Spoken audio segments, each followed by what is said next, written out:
Waiting for Seconds is a podcast that talks about subjects of self-harm, suicide, eating disorders, and other personal subjects. If you don't feel comfortable listening to this podcast alone, listen to it with someone important to you. May that be a teacher, a parent figure, or someone you feel comfortable being with. Please enjoy the rest of the episode.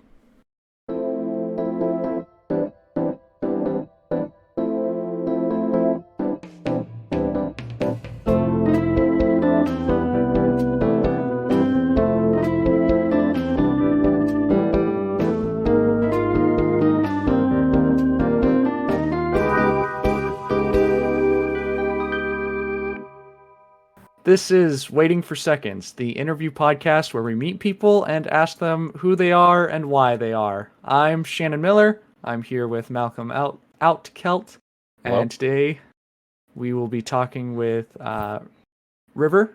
Go ahead and introduce yourself. Hi, I'm River. I also use the name Jasper. Both are great names for me. I use them both interchangeably. I use any pronouns, and I'm also known to Malcolm here as his old computer science teacher. He knew me then as Mr. LaFortune, and I since switched to using the title Mix, so Mix LaFortune. Got a bunch of names, all of which are acceptable for me. Hell yeah. Yeah, I met Jasper in sophomore year of high school. Both my homeroom teacher, the teacher of my favorite class, my computer science course, and being one of the instructors slash supervisors of the robotics elective. Quickly became my favorite teacher. I'm a computer science boy. I love the computer science. I love the computers, and I love the way that he taught them. It was like both good and informative and just fun. That's the way teaching should be, in my opinion. Yeah, definitely. You were also in that class. So there was our advisory, which was a whole experience. And then you were in that first period computer science class that was a whole experience. It was a bunch of nerds who I think the phrase that I kept coming back to that year was like, so all of my classes are a pain in my ass in different ways. This class was the pain in my ass in the most unique ways. And then later on, I also joined a math course. I don't remember exactly what math it was. It must have been college algebra. Yeah, probably. That sounds right. Yeah, because I didn't want to do college algebra at CCD. Okay, so we got a couple of questions for you.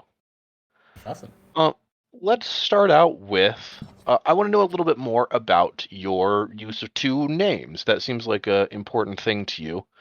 How'd that come about, and like, how does that work for you? How does it feel for you? Yeah, it's been an adventure kind of figuring that out for myself and figuring out how to communicate what I want around that. So I got the name Jasper for my birthday, is what I always tell people when they tell me they like my name. And it was a really great birthday gift from my parents. The history of it is really special to me. My dad was a geologist, and Jasper, if you don't know, is a semi-precious gemstone. It's kind of a multicolored, I think it's like a quartz sort of thing. You can find it often on beaches. It's a really beautiful gemstone. My sister's name is Emerald, Really is. So the running joke in our family was like she got to be a precious gemstone and I only got to be semi-precious. But it's something that's really precious to me. There's a whole history of like my sister was going to be named Nick or Nicole because my dad proposed to my mom on Nick Peak. And then like a couple of weeks before she was born, my dad suggested, if it's a girl, what about Emerald? Because he had proposed with emeralds that he'd gotten in his fieldwork in Pakistan. And my mom's response was kind of like, well, if she comes out and she seems like an emerald, then we'll name her Emeralds. And she came out and she seemed like an emerald, so they named her Emeralds. And then like they couldn't reuse the whole Nick thing after naming one kid Emerald, because like Emerald and Nick, it's like you have a favorite. So they had a bunch of names picked out for if I was a girl. I think I was going to be an Iris. but they hadn't really landed on an option for a boy child until a couple weeks before. Again, my dad came up with, for a boy, what about Jasper? And my mom's response was the same. It was like, well, if he comes out a Jasper, then I'll name him Jasper. And I came out and I seemed like a Jasper, and my mom was right. It just fit for me. I've always really valued that I have such a unique name. People tell me I sound like an adventure hero. Especially when you like put together my full name, Jasper Josiah LaFortune. Like, what a swashbuckler! Absolutely. Yeah, so like it was a really special gift, and I've never wanted to like put that gift away or put it on a shelf because I really like it. I also found that like especially starting during the pandemic when like a lot of social interaction stopped and suddenly a lot of the social pressures that people experience just kind of all the time as like the air that we breathe kind of suddenly disappeared, and I had a bunch more freedom to like think about my gender identity, what made sense for me, how I wanted to express myself in the world. And I was thinking about like, well, what if I did want a different name? What would it be? And my girlfriend then, and still to this day, Rachel, said something along the lines of like, I've always thought River would be a good name for you. And that was a couple of years ago, and I kind of just like stewed on that for a while. Didn't really like make any moves on that, but it just sort of started to like build in my consciousness. And I was like, more and more, I was like, yeah, that's a really good fit. Like we grew up doing whitewater rafting on Idaho rivers. Rivers have always just been a really like integral part of my identity and sense of self. And again, people who have known me for a long time and know that history of me hear that and they're like, oh yeah, that fits for you really well too. So it kind of became this thing where I was like, I really like this gift that my parents gave me of my name. And I also really like this gift that Rachel came up with for a new name.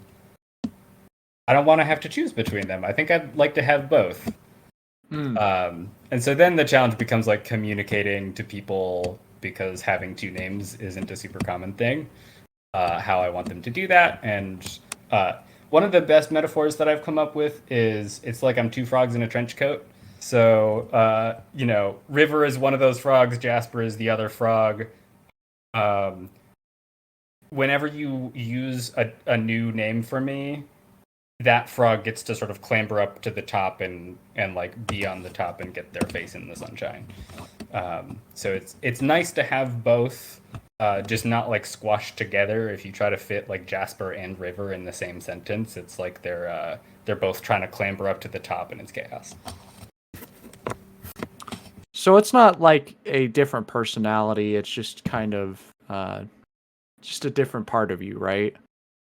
I wouldn't even say so much a different part of me. People have asked that a lot too. Is it like, there's a side of me that's Jasper and a side of me that's River?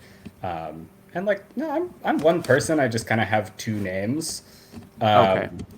They're different ways of expressing the same person, but it's definitely like a unified, cohesive, singular person. And that's a morally neutral statement. I definitely know of people who experience dissociative identity disorder, and like their different names are names for different personalities they have. And that's a morally neutral statement. It's just not the experience that I have. Yeah. I mean, ultimately, everybody has different experiences, and it's impossible to take that away from someone simply enough. Yeah. Well, go ahead. So you were talking about how you were a teacher.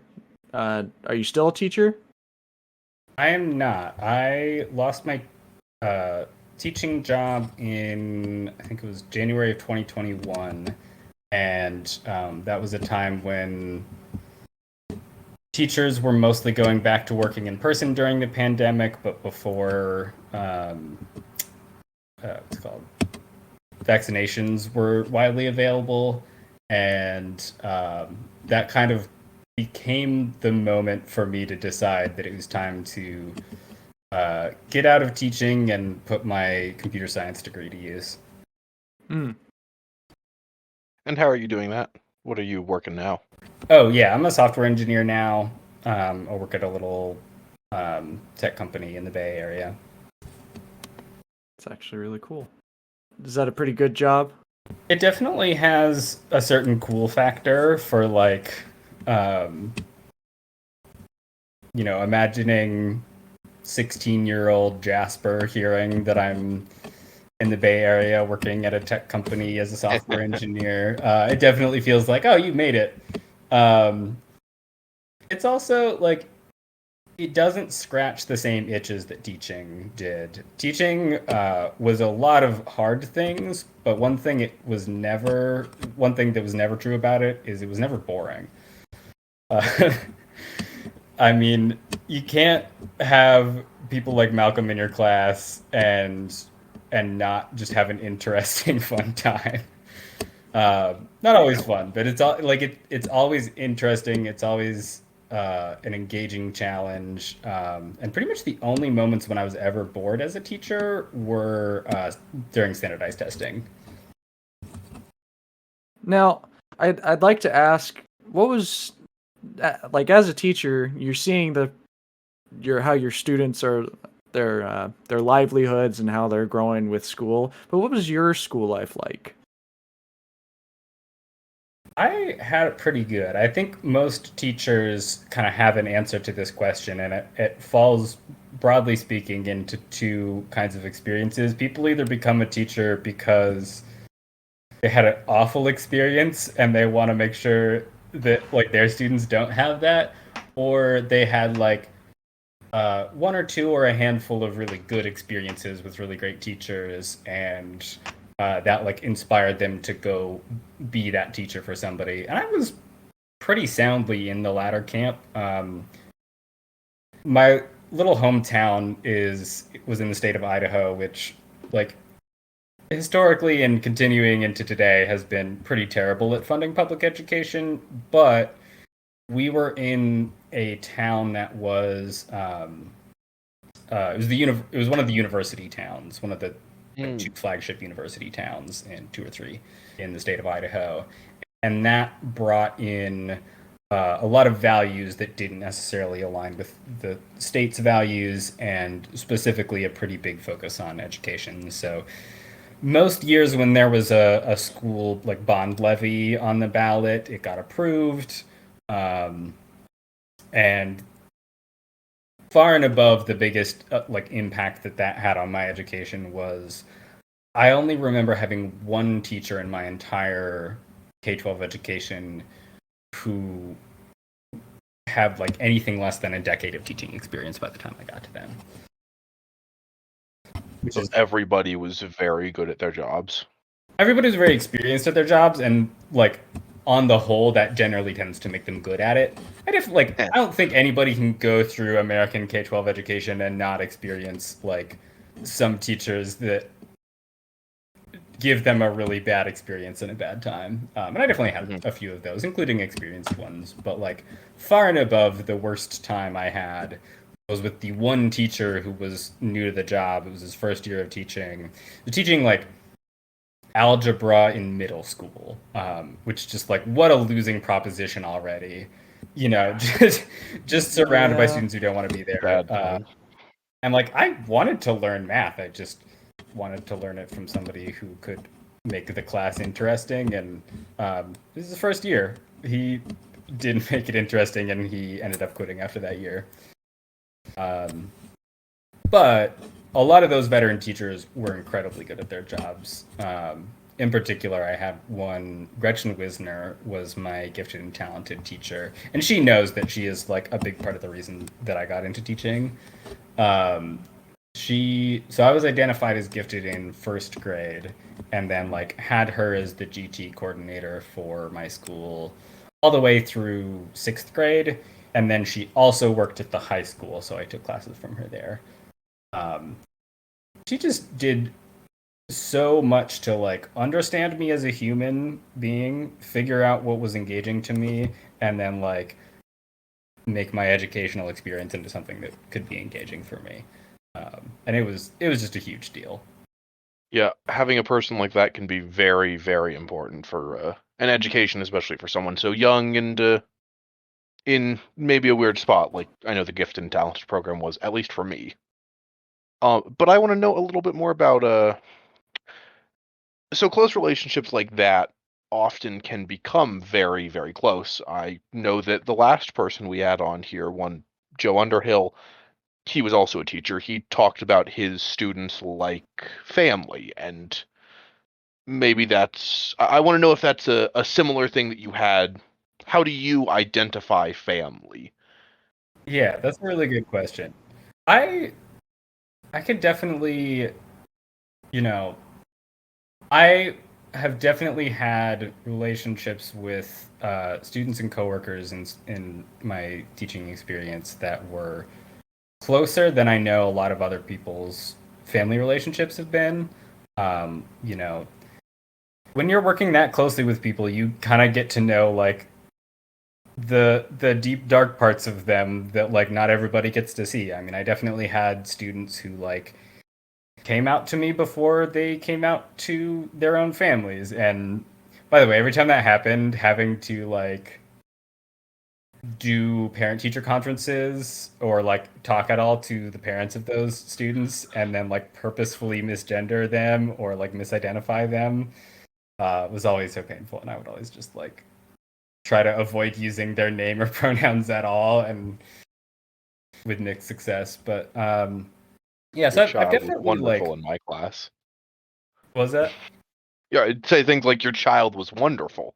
Exactly. Or like,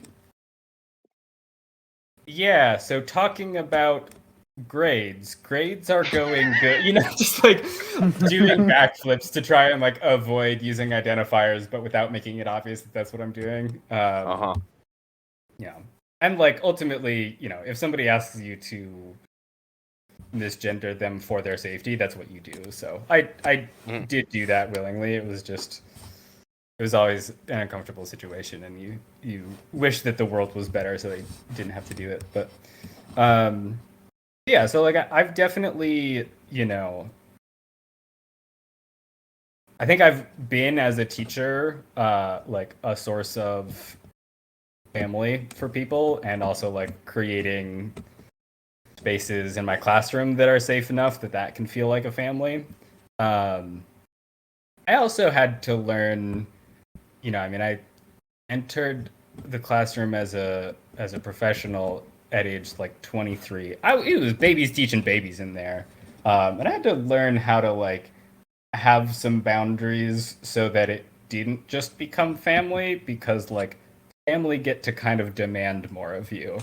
Um, and I had to learn to kind of compartmentalize some of the like emotional trauma that comes with teaching and say like this does affect me, but I have to let it not affect me as much as if I really were these people's family, and kind of put that aside. And that was always really hard.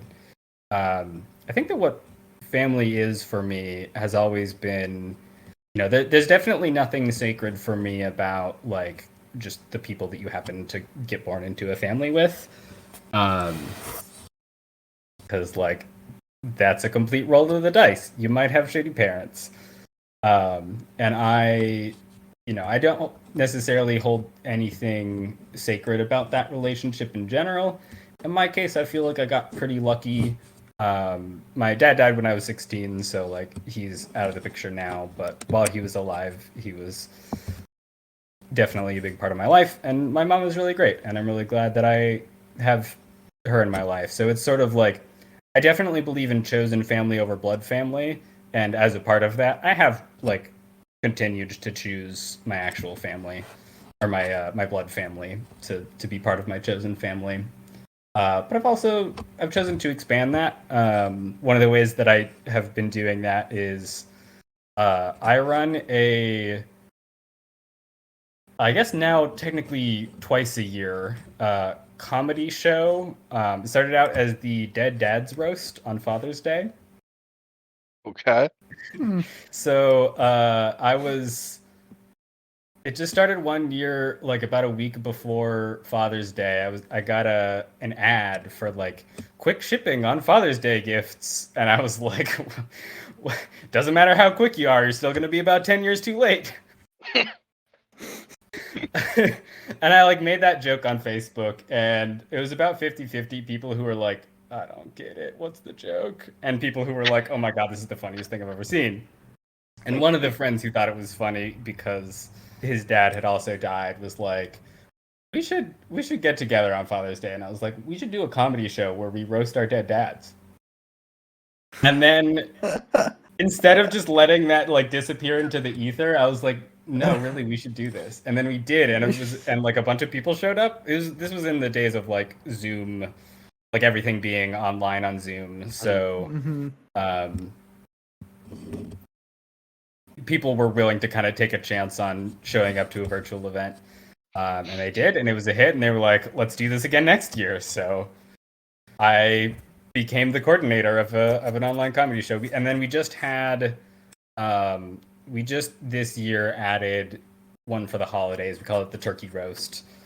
So we just did that. And that has definitely become kind of a source of chosen family for people.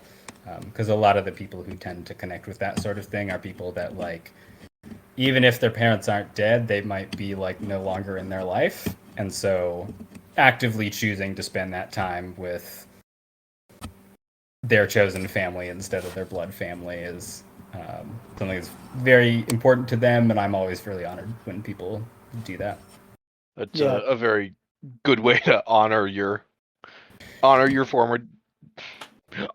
dad and bring together family in a way that might never have happened. Yeah, and I feel very confident, at least in my dad's case, that like he would think it was hilarious. It would be so much his style of humor. Well, I actually want to know, in talking about passing of your father, if you're spiritual or religious in any way. Yeah, this is a really interesting question, in spite of the fact that like it has like the short answer is just no, I'm not. But there's like a lot more nuance than just no. So the longer answer is that I would consider myself both an atheist and an agnostic. I actually grew up in a I could loosely call it a church. It was the Unitarian Universalist Church, which I often describe as Sunday coffee for agnostics. Okay. It's so it is a church, and their kind of thing is that they are non-dogmatic. So they don't preach any particular one set of beliefs about higher beings, gods, afterlife, any of those things. Which doesn't mean that their congregants don't believe in those things. It's more that like you can come to this church as a person with like Protestant beliefs or with Jewish beliefs or with an agnostic or atheist set of beliefs or Muslim set of beliefs or whatever.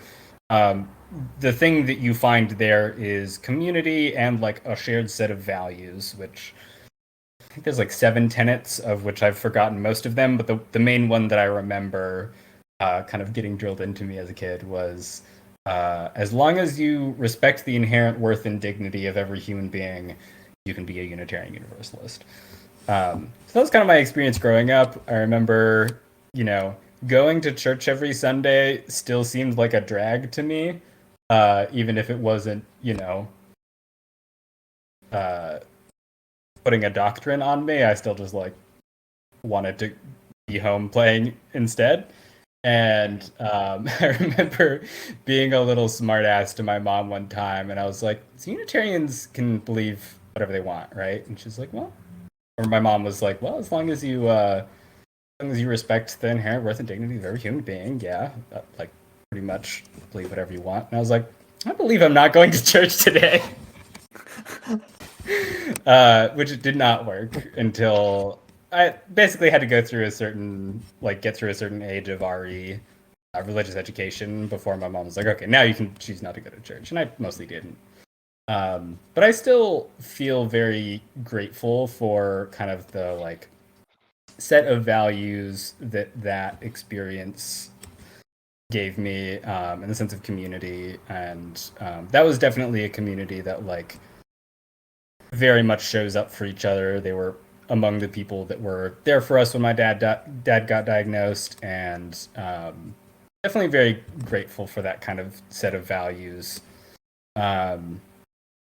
Today, I would consider myself both an atheist and an agnostic, and the reason I say both is because I had a really fascinating discussion one time around a dinner table with a bunch of people, none of whom were like or in an organized religion. So all of them were like various flavors of non-religious, all the way from my mom, who is like very explicitly spiritual and is probably the closest to religious out of the people at that table, but doesn't necessarily believe in a specific God, or that she knows what divine powers there are, but thinks there are some, or feels that there are some, all the way to like some people at the table who are like almost a little condescending about that belief, that felt like, how could you possibly believe in something so like woo woo and like unfounded? But we had a really fascinating and mostly respectful discussion about it. And one of the things that kept coming up was like, well, is that just agnostic or is that an atheist? Because, you know, my mom's kind of experience is that like she feels with some degree of confidence that like there is a higher being. She's not sure what it is. And as people were arguing and like trying to figure out like, does that mean atheist? Like, there were some people at that table who were like very much atheists. Like they actively believe that there isn't a higher power. And then my feeling was kind of somewhere in between, where like I don't have a belief in a higher being, but I also don't know that I'm right about that. And whereas I think some people at that table were like, I'm about as certain as it's possible to be. Like it would take Jesus Christ coming down in the flesh to perform an like incontrovertible miracle right in front of me for me to ever accept that there's any such thing as divine power in the world. And so I realized that it's actually not like the picture that typically gets painted is that you have atheist on one end and then like monotheist or polytheist on the other end, and that agnostic is like somewhere in between, that you're like sort of wishy-washy in between those. And what I realized is that it was more like there are two different axes. So you can be atheist to monotheist to polytheist, which is about the number of divine beings that you believe in, 0 or 1 or multiple. And then you can be anywhere from agnostic to gnostic about that belief. So my mom is, I think that she is, I would basically describe her as like theist but agnostic. So she like believes that there is a power, but is uncertain about what that is. I would describe myself as atheist and agnostic, in that I don't really have a belief in a higher power, but I also just don't know if the like higher powers that I don't believe in, like I don't know if I'm right. And then you can also be, some people at that table were atheist but gnostic, meaning they don't believe in a higher power, and they feel pretty confident that they're right about that. And like, to be clear, all of those things are again morally neutral distinctions. Like I don't think that there's, when I say like I don't think I'm right about that, I don't mean that in a like you know, the people who think that they are right are like forcing that belief on anyone, because those are very much their individual beliefs that they have. But yeah, I like that question because I think it gets at a really interesting way of thinking about beliefs that is different than like the frameworks that I've typically heard. It's very reminiscent of those political compass ideas where you're not just left or right, but there's up and downs and lefts and rights, and those are maybe not amazing to demonstrate things, but they are more in depth. Yeah, exactly. Just the notion that like there is more than one dimension along which people vary. As soon as you acknowledge that, it kind of opens up the realization that like this is probably more than two-dimensional. Also, it's probably 3 and 4 and n-dimensional. And I just don't know what those are. Exactly. It's good that you have that respect towards other religions and other people, because I know I've met a few people in my Christian walk, because I'm Seventh-day Adventist. I've seen people who will just be a firm believer of this is the right way and like browbeat people into believing them. And I mean, that's not really the way to do it with any religion. Yeah, I big agree with that. I think that like if there's a place that in that kind of alignment chart that I was describing that can be sort of ripe for people to get sort of paternalistic about it, it's like most commonly along the Gnostic side. So people who feel a confidence that their beliefs are right, which is a completely valid and morally neutral way to feel as long as it is describing yourself. And then among both like Christians and atheists, you definitely find that like the folks who are certain that they're right and they're certain that you're wrong and they feel that your wrongness is their problem to solve, like that's where you start to get into like that's where my Unitarian Universalist values come up and say like this is disrespectful of the inherent worth and dignity of every human being. They have a right to decide their beliefs for themselves, and I don't vibe with people coming in and like trying to change other people's beliefs that aren't harmful. Exactly. I mean, we try and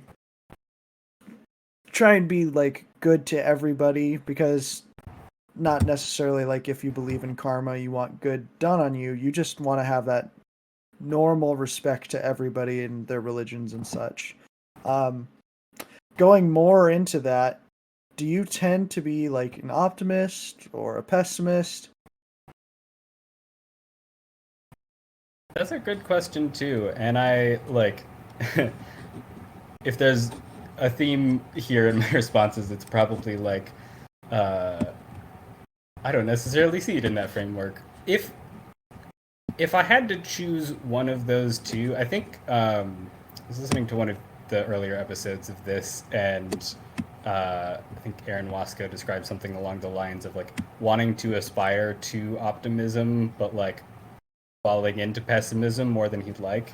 And I think that is probably an accurate description of the way that I am.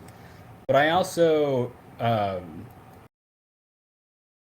I I don't think that either of those labels is particularly useful in like predicting how I'm gonna feel about something, how I'm gonna react to something. Ultimately, I think what I believe is that like human beings are good and they are doing their best trying to get their needs met. And when I see things that make me lose hope and make me feel more of the pessimism, I try to look beyond the things that make me go like, how could you be such an awful person? And I try to look for like, what is what is the unmet need that you have that is causing you to like behave violently or like cause harm to people in a way that like you feel that's your only pathway to meeting your needs for like safety or food or shelter or whatever it is. Mm. Would you say that that humans are innately good, just like deep down inside? It's again a situation where I almost kind of reject the question in that like, I mean, I can't sit here and look at something like the Colorado Springs Club Q shooting that just happened recently, recently as of this recording. I can't look at that and be like, that's an innately good person. Because like that's my community, that's my people. I was in Colorado for 5 or 6 years, and like that affected people that I'm close with. And like I don't think I can look at something like that and say like that's a good person and they're fine. What I can do is look at that person and say like it's really tragic that someone was exposed to so much violent propaganda and had their emotional needs go so unmet and had access to a firearm that they could like use at a moment's notice to like enact their violent vision onto the world. It's really tragic that like that person's community around them and their like their socio-political structures that surrounded them like allowed this to happen. Um, do I think that they were innately good? No. I still think that like they are a human being and they don't deserve access to a firearm. They don't deserve access to any kind of situation where they can cause harm ever again. But they do deserve to like eat and like receive counseling and be sheltered and otherwise have their physical and emotional needs met because they had the misfortune of being born into a really hard world to be born into. That wasn't something that was done with their consent. They're a human being and deserve to have their needs met while also not allowing them any access or opportunity to cause harm ever again. I'd like to move on to a new question. What do you think of society's idea of what a man should be or a woman? Yeah, so this is a question that definitely has another like very short answer, but with a lot of nuance behind it. So the short answer is I think those ideas are garbage. Society definitely does hand down ideas about manhood and womanhood, and in queer circles we call those things gender roles. There are things that are assigned and sort of even like forced onto people without their will. And so the short answer is I think gender roles are garbage. But this is also something that I've put a lot of thought into because, for better or for worse, gender identities exist and people feel a connection to gender. People feel a connection to manhood, a connection to womanhood. And I've been thinking a lot about gender expression versus gender identity. So, the rough kind of picture of that people told me when I was first learning what the concept meant was that like gender is sort of who you are internally inside, and then gender expression is like how you express that, like the clothes you wear and the voice that you use and the whether you wear makeup and just kind of all the outward ways that you present to the world. But I always found that kind of definition a little bit confusing because it gave this like dimension of identity, especially of queer identity, that is like somehow suddenly not under your control. So like your sexual orientation is something that you decide for yourself. Not necessarily a choice that you make, but like you get in touch with the feelings that you have romantically about other people, and you go like, okay, this is what I'm feeling. If I choose to attach labels to that, those are my choice, and I can really use whatever good faith labels I want as long as they feel right to me. And the same is true for gender identity. I find that, for example, the term man doesn't feel incorrect for me, but it also doesn't feel like it describes. It just feels incomplete, and so like genderqueer is another label that I like to add to make sort of genderqueer man, and that's like a choice that I make about my labels. But then you get to gender expression, and they're like, oh, that's the outward stuff. That's the stuff that other people see about you.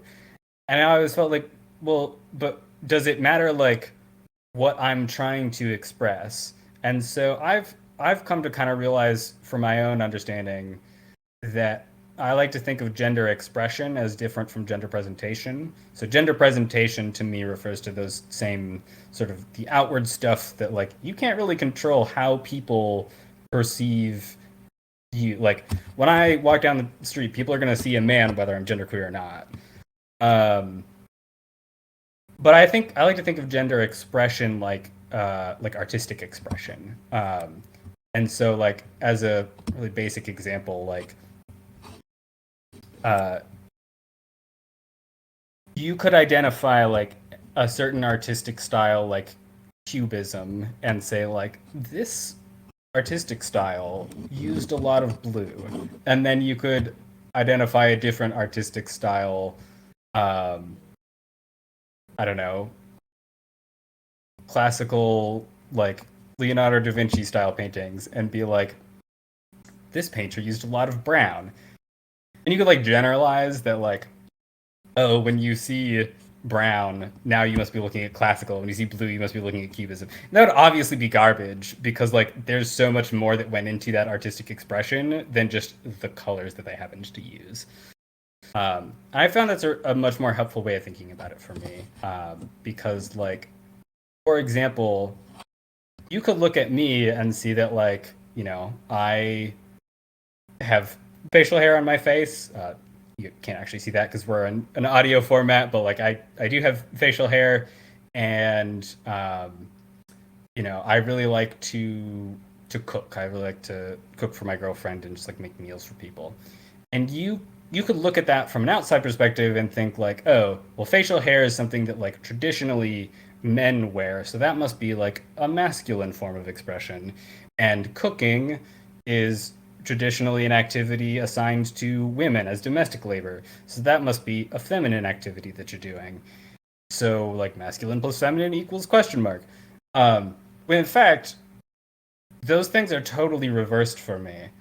The way that I wear my facial hair is generally that I resent it and I want to as much of it off as possible, but just don't feel like going through all the effort to like do whatever medical procedure I would need to go through to like not have it at all, or like go through all the work to shave every single day. So like the way that I'm expressing my gender identity through the way I wear facial hair is actually something that's very feminine. I want to like feminize my face by the way that I wear my facial hair. Whereas the way that I cook, like a lot of the role models that I'm kind of following in the footsteps of, a lot of the people that I admire most the way they cook, are male YouTubers. It's Internet Shaquille on YouTube. It's Adam Ragusia on YouTube.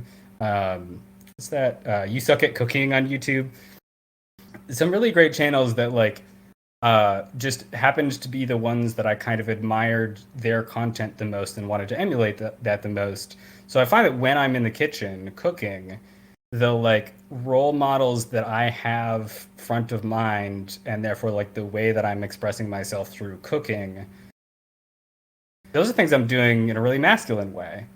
So it's just this odd kind of dichotomy where like as an outside observer, it would look like certain things I do are masculine, certain things I do are feminine. But in actuality, like the things that I'm actually trying to express through those actions are completely reversed. So, though you may present forwardly, you may be seen as masculine or feminine, your presentation, your choice of how you're doing it is opposite in some cases. Yeah, in some cases. And in some cases it lines up. It's just, in general, I find that like people don't realize how much so like when people look at art, right, they realize that like the thing that you are trying to the thing that the artist was trying to express and whatever message the audience actually gets out of that don't always line up. And like, there's debates in the artistic circles about like, does the artist's intent matter, or is it like important and valuable in art to like try to interpret what the artist was going for, or can you just find whatever meaning you want? But that's at least like a debate that people have. Whereas I feel like with gender, people are only starting to wake up to the awareness that like a thing that I perceive as masculine or feminine in another person could be an expression of a totally different idea. And like, you know, like an artist, I feel like I try to um, put like thought and consideration into uh, how I express gender, at least to the outside world, and like I want people to like put the effort in to try and decode that. Death of the artist and death of the gender. Sort of, yeah. Not nearly as catchy. Well, in speaking of masculinity, and this is something I often have, challenges with is a fair way to put it. Masculinity, as it generally is interpreted, is that you, as a man, uh, should not cry. But obviously, that's not really how that works, and I want to know about your experience with crying. Do you cry often? When's the last time you cried in front of someone or by yourself? Yeah, this is something I'm really proud of in terms of the way that I've kind of deconstructed gender for myself, because I can absolutely tell you the last time I cried and the last time I cried in front of people. The last time I cried in front of people was I do a thing every week called Men's Group, and we have talked as a group about how like I'm not entirely sure that the label men applies to me, and they're like, yeah, you're super welcome here anyway. That's fine. Um, but it's a really important group because of that expectation, and how it can be really harmful that that specifically people that are raised as men don't feel like they can cry. And so, I mean, it's it's more complicated than just having a group where like the point is to get together and cry, because that would feel kind of silly and performative if you just had to like show up on a Zoom meeting once a week and be like, okay, time to cry now. But it's something where like we get together. There's kind of a theme of the week that like poses a question that's meant to get us like just feeling whatever feelings and experiences we've had in the last week. And it's been really eye-opening to realize how many things, even being proud of how much I've kind of deconstructed gender roles for myself, how often I carry like a week's worth of shit kind of in my backpack and then wait to kind of like unload it until this place where it's actually safe. So Men's Group is like reliably every week, like the most recent time that I cry in front of other people.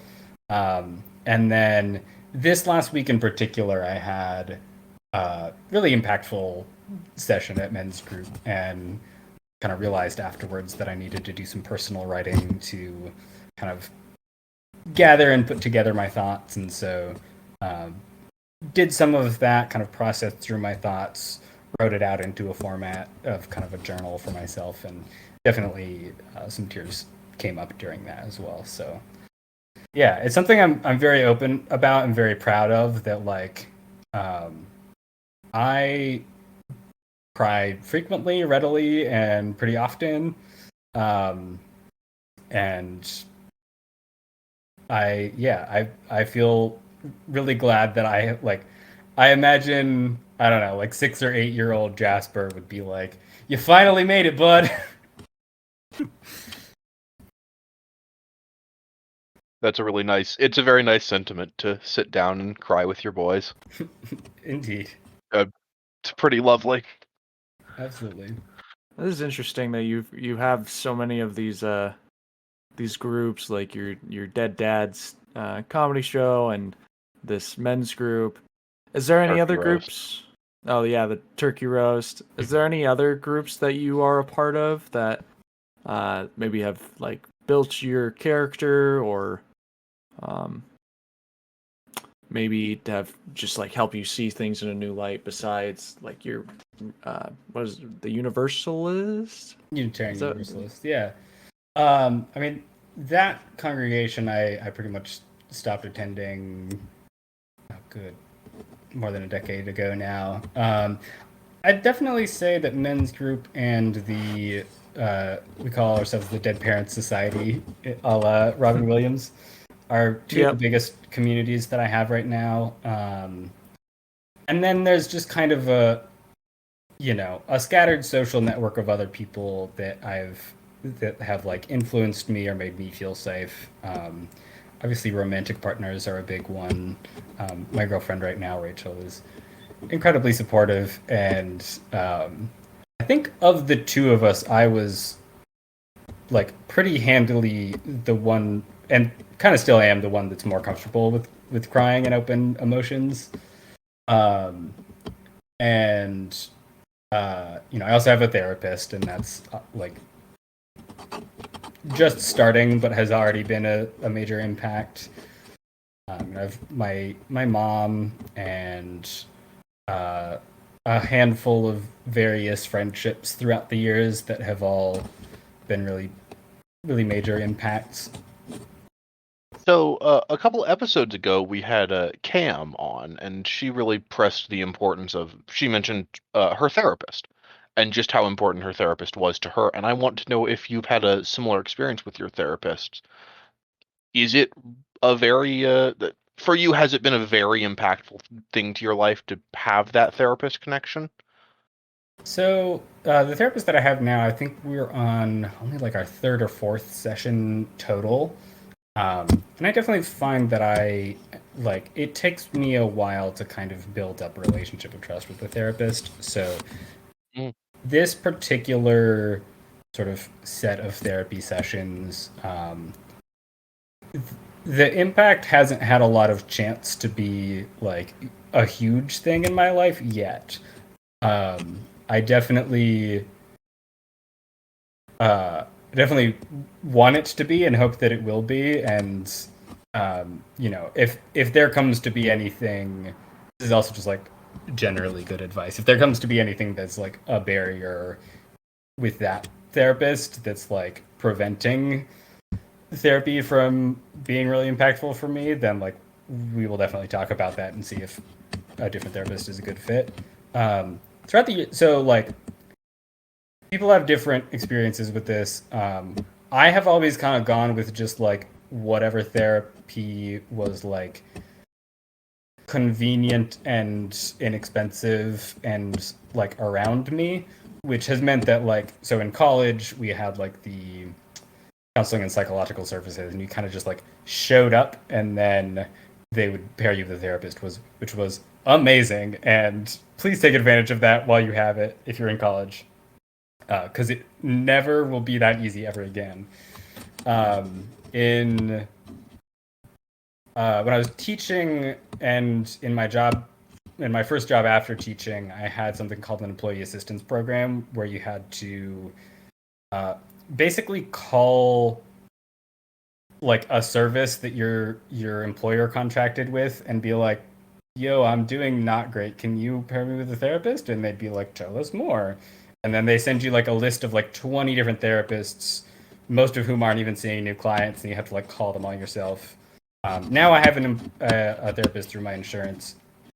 All of which is to say, I have kind of bounced around from therapist to therapist, which does kind of have the consequence that like the first several sessions you're still just like getting to know each other and figuring each other out. Mm-hmm. I have had some really impactful ones though. One of the therapists I got paired with during college, um, just had like a really easy time building a sense of rapport with me, and she gave me a bunch of tools that I kind of like still rely on all the time. One of the biggest of which was I was having a lot of issues with like negative self-talk. I would be really harsh on myself. And I was feeling really down about the fact that I also had like negative self-talk about the negative self-talk where I was like, man, you're just really cruel.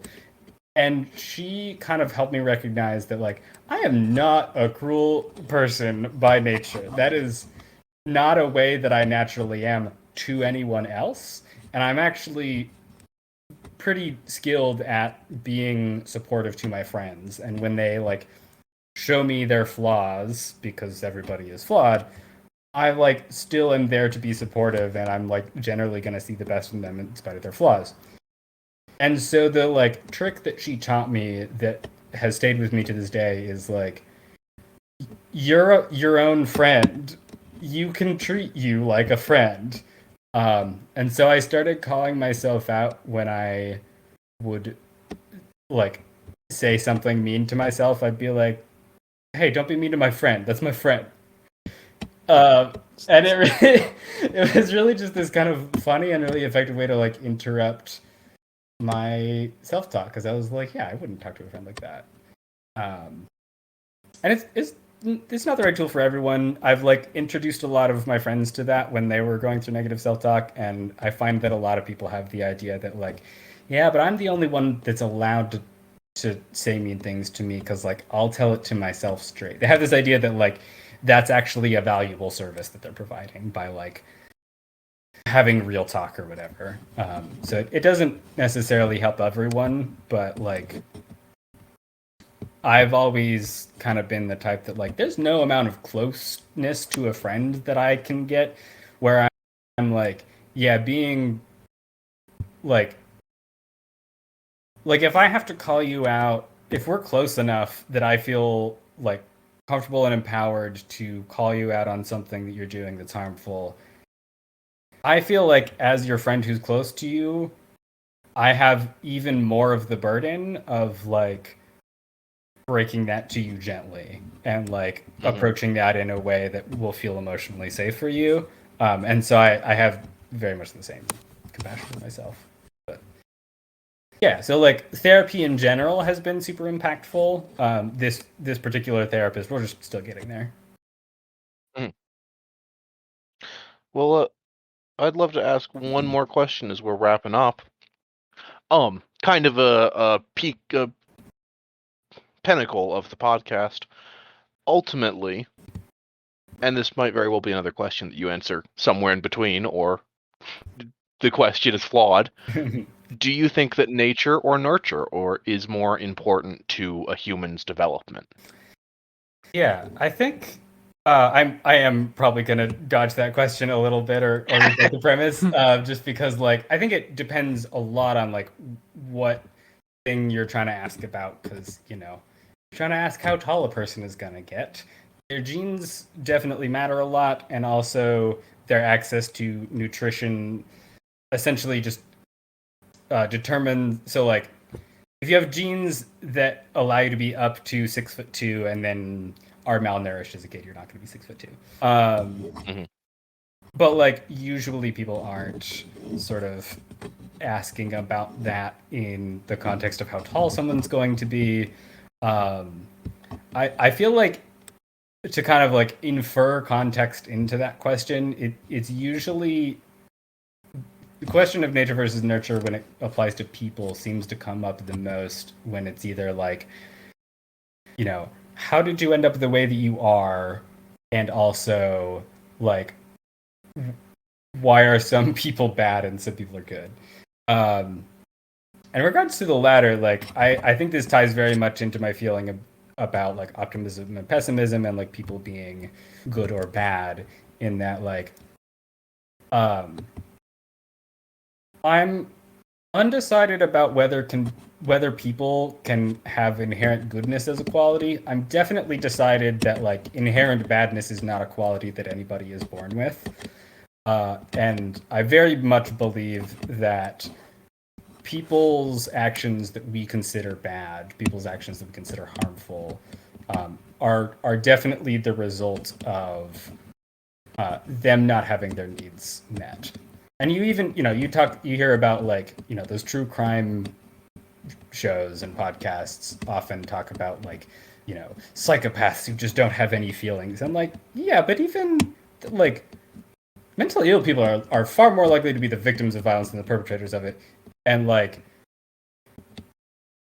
even then you have to ask like, what caused a person who like doesn't experience emotions in a neurotypical way to then go commit violence? It's not just a one-to-one relationship of like, you don't have normal person emotion, you don't experience emotions in a neurotypical way, and therefore like murders happen.